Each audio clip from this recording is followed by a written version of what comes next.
우리 서로 인사하실까요? 할렐루야, 반갑습니다. 네.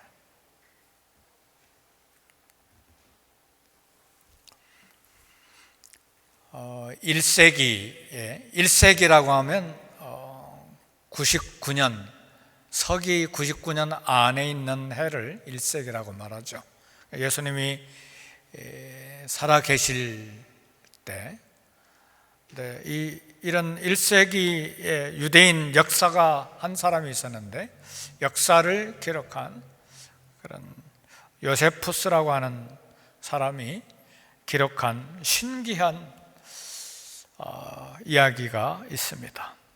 이 기록은 진짜 이야기일 수도 있고 전승 아니면 전설로 내려오는 이야기일 수도 있습니다. 그리스 알렉산더 대제와 연관된 이야기인데, 그래서 알렉산더 대제가 천하를 다 정복하려고 군대를 다 동원해서 원정길에 올랐는데, 북쪽에서 이렇게 남쪽으로 내려오려면 남쪽으로 가서 아프리카 첫 번째 나라인 이집트까지 내려가려면 반드시 이스라엘 땅을 통과해야 됩니다. 그게 무역의 통로고 군사 통로이기 때문에, 왜냐하면 그 길밖에 없어요. 이집트로 내려가려면 서쪽은 지중해고 동쪽은 아라비아 사막이 있기 때문에 바다로도 갈 수 없고 사막으로 통과도 할 수 없기 때문에, 하여튼 이스라엘 예루살렘을 통과해서 아프리카 첫 번째 나라인 이집트로 이렇게 내려가게 되어 있는데, 그래서 이집트로 가려고 하는 무역로, 군사 도로를 장악하려면 이스라엘 땅 점령은 그야말로 핵심적인 일이죠. 그래서 예루살렘 주민들은 남쪽으로 내려오는 알렉산더 대왕의 그리스 군대의 말발굽 소리에 떨었습니다. 예루살렘 사람들이 대제사장 야두아라고 하는 사람의 주변에 모여서 무릎 꿇고 모두 다 떨면서 기도했습니다. 강력한 전 세계를 지배하는, 가는 곳마다 그리스 군대 앞에, 알렉산더 대왕 앞에 무릎 꿇는 이런 강력한 군대를 맞서서 싸울 나라도 없고 싸울 사람도 아무도 없었어요. 그런데 지금 요세푸스가 하는 이야기입니다. 역사가 요세푸스가 기록한 내용인데, 하나님께서 대제사장 야두아에게 성문을 활짝 열어라, 그렇게 인도를 하셨습니다. 그래서 대제사장 야두아는 각 사람에게 흰옷을 입게 하고, 제사장들에게는 예복을 다 입히고, 그리고 대제사장 야두아는 하나님의 이름이 새겨진 금판이 달린 모자를 썼습니다. 그리고 대제사장 야두아는 사람들을 이끌고 알렉산더 군대를 영접하러 나갔습니다. 마침내 그리스 군대들이 말발굽 소리와 함께 가까이 다가왔는데, 이 군대의 제일 앞에 선두로 왔던 알렉산더 대왕이 하나님 이름 앞에서 엎드려서 경배했습니다. 이게 도대체 어떤 일인가? 요세푸스 말에 의하면 알렉산더가 여기 예루살렘에 오기 전에 환상 중에 흰옷을 입은 백성들, 제사장들, 그리고 금판에 새겨진 하나님의 이름을 보았다, 그렇게 기록하고 있어요.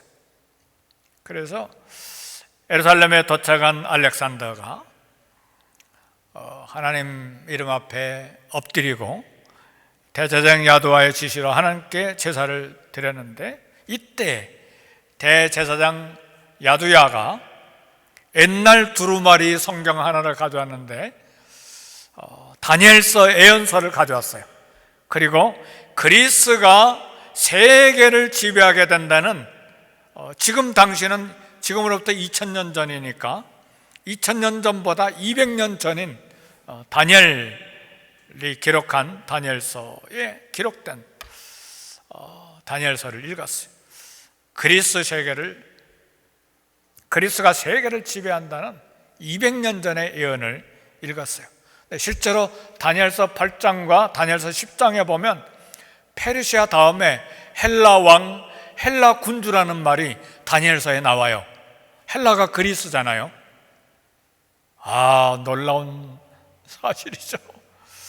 성경에 헬라 그리스라는 말이 나와요. 페르시아만 나오는 것이 아니라 알렉산더 대제는 그 성경에 기록된 예언의 말씀을 듣고 막 기뻐서 어찌할 줄 몰랐습니다.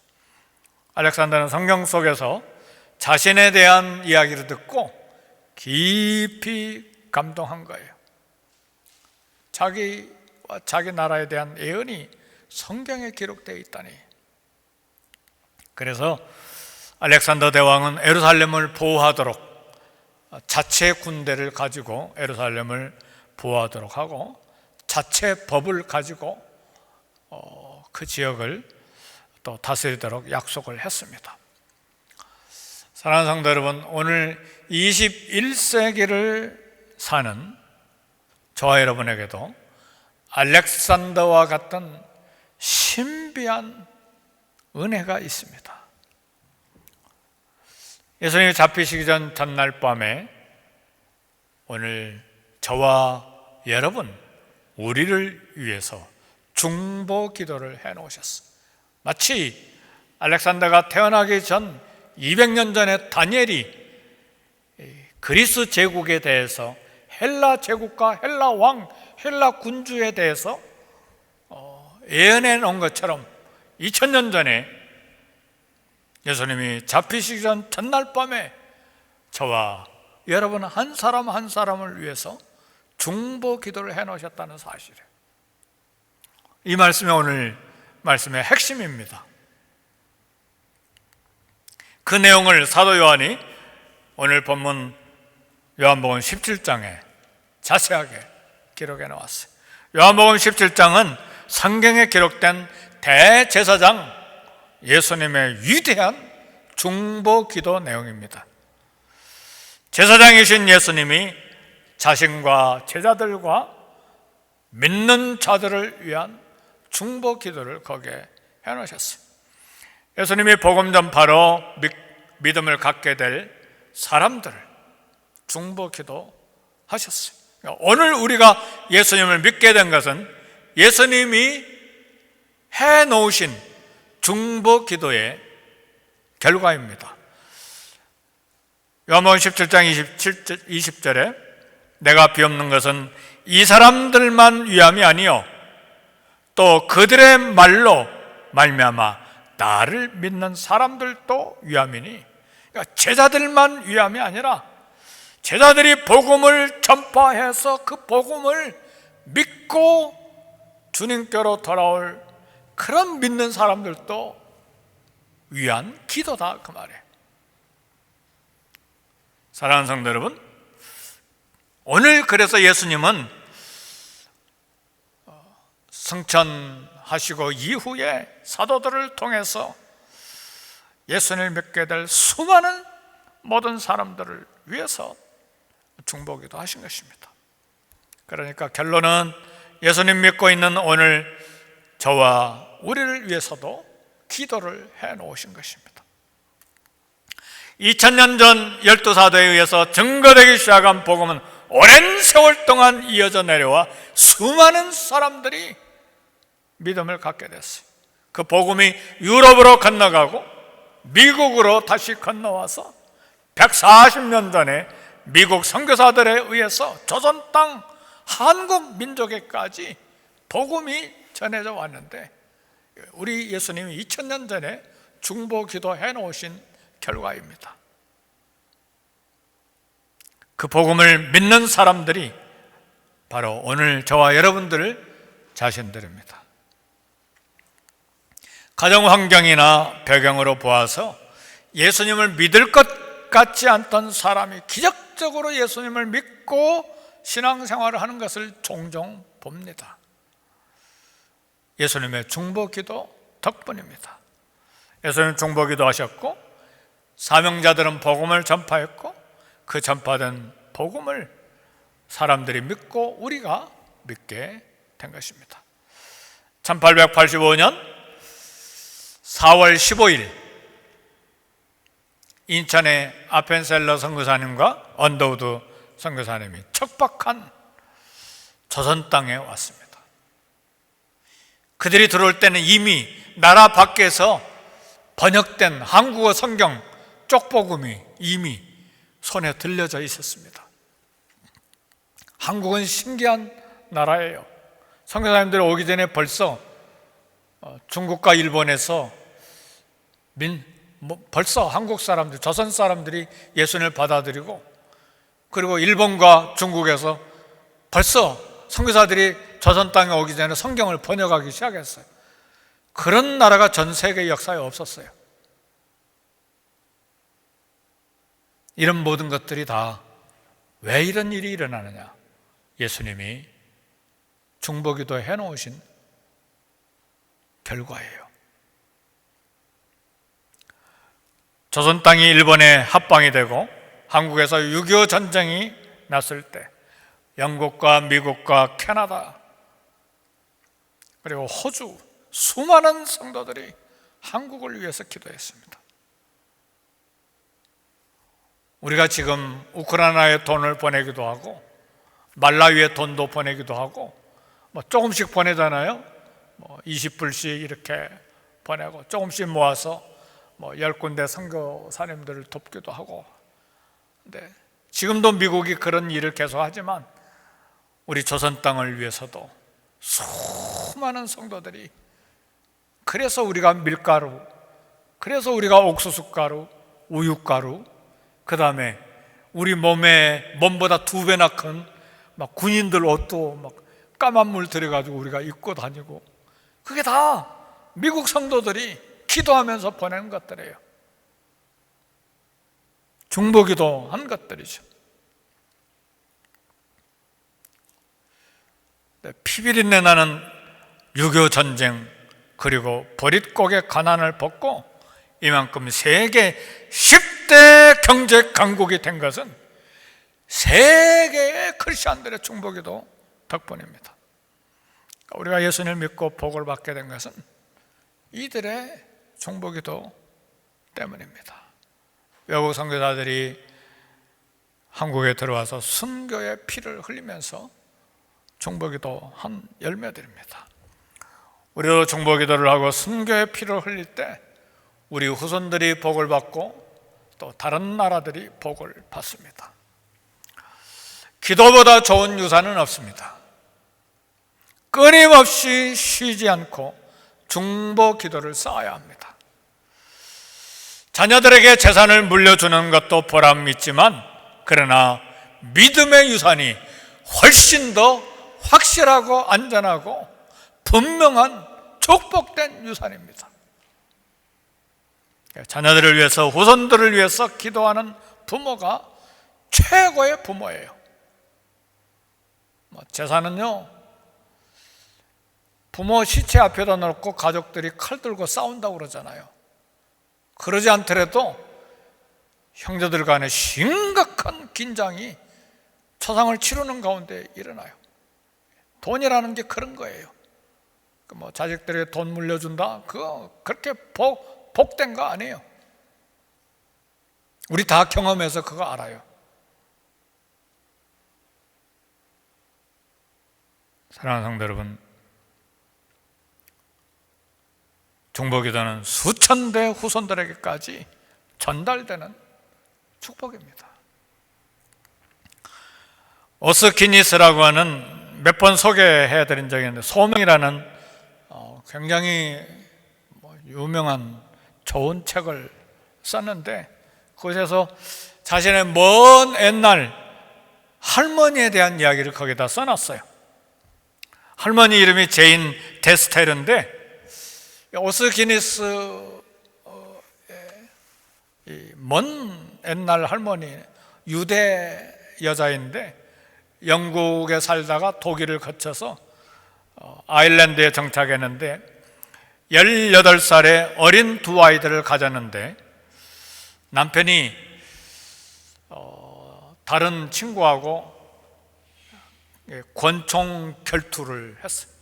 미국에도 그런 일이 많았잖아요. 남자들끼리 결투하자 해서 권총을 차고 몇 미터 거리에서 막 서로 쏘잖아요. 근데 그렇게 권총 결투를 하다가 죽었어요. 절망밖에 없는 어린 청상 과부가 흐르는 강물을 들여다보면서 몸을 던져서 자살할 생각을 했어요. 근데 강 건너에 보니까 한 젊은 농부가 농사를 하고 있는데 얼마나 열심히, 얼마나 집중해서 농사를 짓고 있는지 농부가 가진 그 삶의 의욕의 충만함, 열정에 감탄을 했어요. 그 감탄이 자기를 책망하기 시작했어요. 너 지금 무슨 생각을 하냐? 강물을 쳐다보면서. 그리고 새로운 삶의 의욕을 가지고 두 아이들을 키우면서 기도하기 시작했어요. 오스키니스가 기억하는 고조 할머니 제인 데스테르 중보 기도자입니다. 그때 자살했으면 오스키니스는 이 땅에 태어나지도 못하고 그 좋은 소명이라는 책을 제가 읽을 수도 없었겠죠. 고조 할머니 제인 데스테르는 얼만큼 후손을 위해서 기도했느냐? 12대 후손까지 기도한 할머니였어요. 고조의 고조 할머니.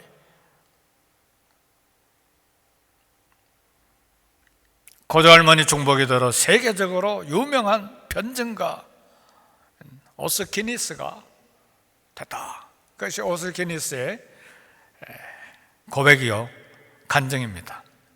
그런데 12대에 걸친 후손을 위한 중보기도는 굉장히 성경적인 거예요. 아브라함은 500년 전 가나안 땅 약속을 받았는데 500년 후에 여호수아 시대 때 가나안 땅을 선물로 자손들이 받았잖아요. 그런데 한 세대를 30년, 40년으로 계산하면 500년은 12대예요. 아니, 30년으로 계산하면 17대예요. 우리 기도는 사명이 돼야 됩니다. 후손을 위해서, 교회 다음 세대를 위해서 중보기도 해야 됩니다. 우리가 예수님을 믿게 된 것은 인간적으로 잘났기 때문이 아닙니다. 똑똑한 부모를 두었기 때문도 아닙니다. 하나님의 택하심이 있었고 우리를 위한 예수님의 중보기도가 있었고 온 세계 성도들의 중보기도가 있었기 때문에 오늘 저와 여러분들이 예수님을 믿게 된 것입니다. 2000년 전에 우리 주님이 믿음을 갖게 될 사람들을 위해서 중보기도 하신 열매들입니다. 예수님 인간의 미래를 아세요. 예수님은 오늘 저와 여러분의 삶의 역사의 미래를 아주 자세하게 알고 계세요. 리교회란 목사님의 목적이 이끄는 삶 그거 보세요. 하나님은 우리의 머리 색깔까지 이미 생각해 놓고 계셨어요. 눈 색깔, 피부 색깔, 어느 집에서 어느 동네에서 태어날 것까지 하나님은 다 알고 계시고 다 계획해 놓으신 거예요. 우리는 의심하거나 낙심하지 말고 그래서 항상 기도하고 전도하고 그래. 항상 기도하면 인생이 살아나요. 가정이 살고 사업이 살아나요. 암에 걸리고 불치병에 걸리고 사업이 폭망해도 스스로 내 삶을 끝내겠다고 하는 생각하지 마세요. 직장이 우리를 먹여 살리는 게 아니에요. 하나님이 먹여 살리십니다. 돈이 인생을 책임지는 게 아니에요. 하나님이 우리 인생을 책임지세요. 내가 내 삶을 책임지고 돈이 내 삶을 보장하는 줄 알고 그런 것들이 무너질 때 내 생명을 스스로 단축하려고 하는 거 얼마나 어리석습니까?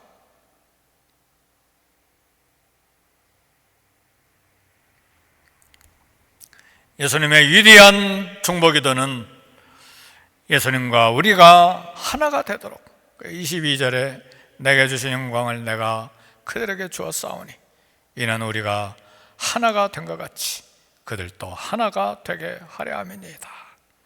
하나님은 그래서 그리스도 안에서 우리가 연합하게 하시고, 그리스도 안에서 우리가 서로 사랑하게 하시고,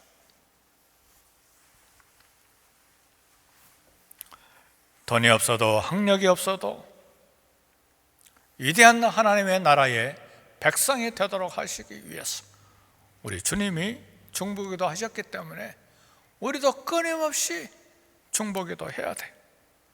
기도로 교회가 하나가 되고, 기도로 나라가 하나가 되고, 기도를 결심해야 돼요. 우크라이나 전쟁을 들여다보니까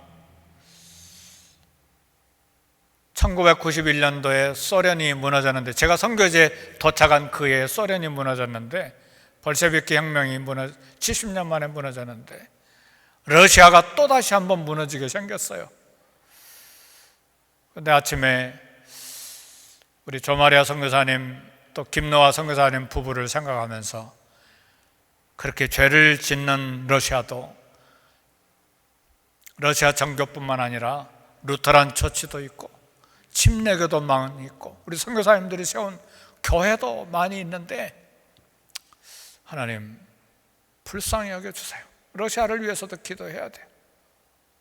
우크라이나를 위해서 기도하는 건 말할 것도 없지만 러시아 백성들을 위해서도 기도해야 돼요.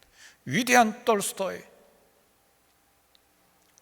도스토옙스키, 음악, 문학, 미술, 찬란한 문화를 꽃피웠던 러시아 조상들이 있잖아요.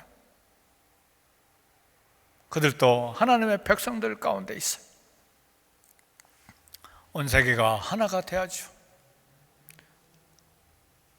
우리 주님이 이 땅에 오신 것은 나라와 나라가 대적하도록 하기 위하여 오신 것이 아니죠.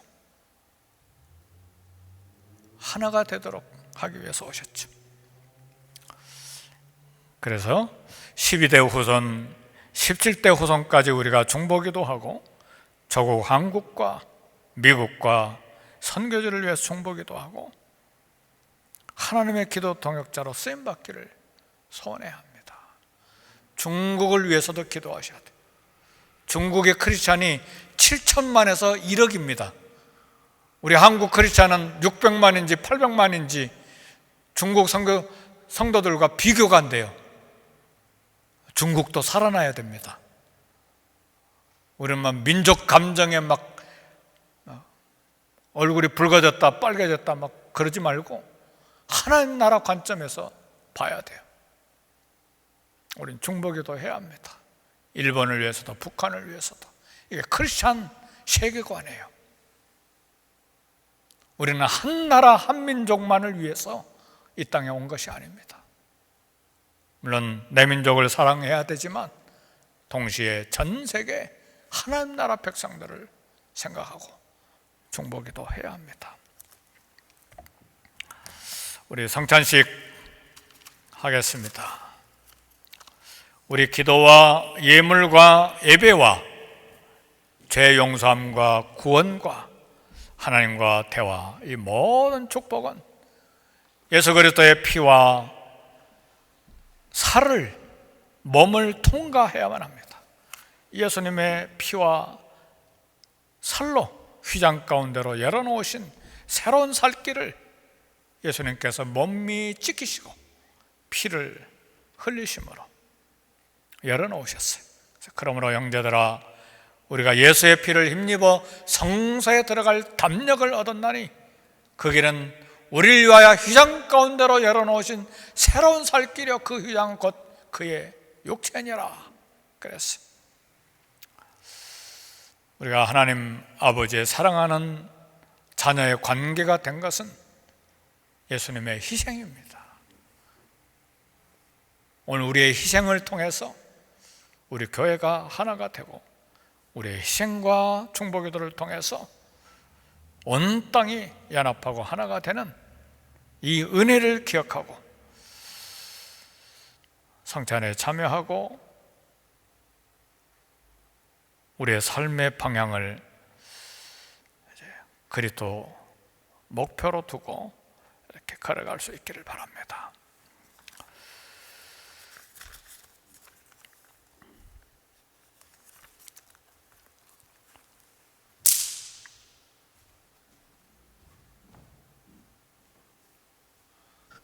우리 장로님 좀 도와주시겠습니까? 예, 이거 좀 같이 하십시다.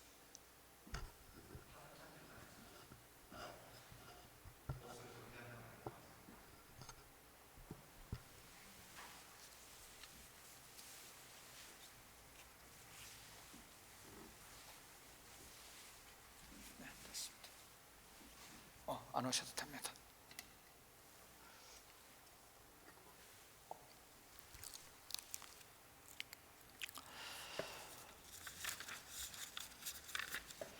우리 주님이 잡히시기 전날 밤에 떡을 가지시고 축사하시고 제자들에게 주셨습니다. 그리고 또 식구의 잔을 가지시고 축사하신 후에 또 제자들에게 주셔서 나의 피로 세운 새 언약이니 이것을 행하여 마실 때마다 나를 기념하라 그랬습니다.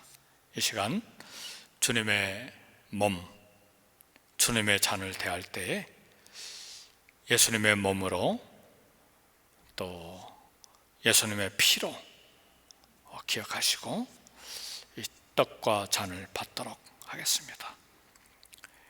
내 살을 먹고 내 피를 마시는 자는 영생을 가졌고 마지막 날에 내가 그를 다시 살리리라 그랬습니다. 우리 함께 기도하겠습니다.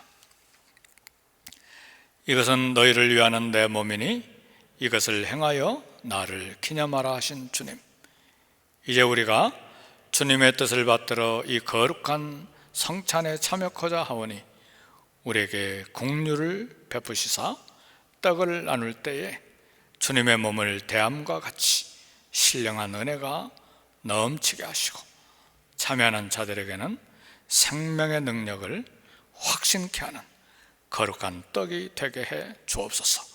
예수님의 이름으로 기도하옵나이다. 아멘. 오늘 성찬식은 우리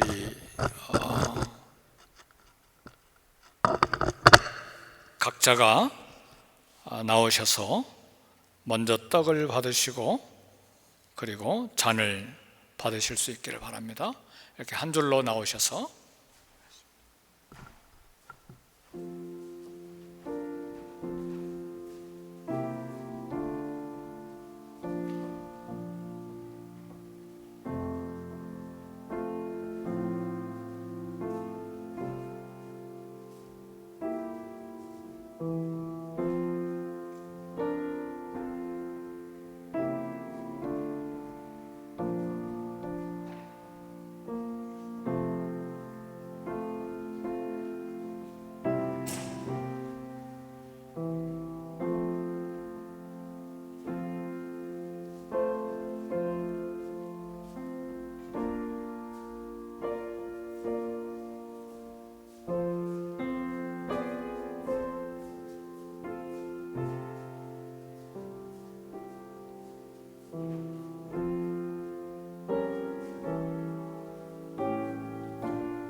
다 같이 일어나서 예배를 마치겠습니다.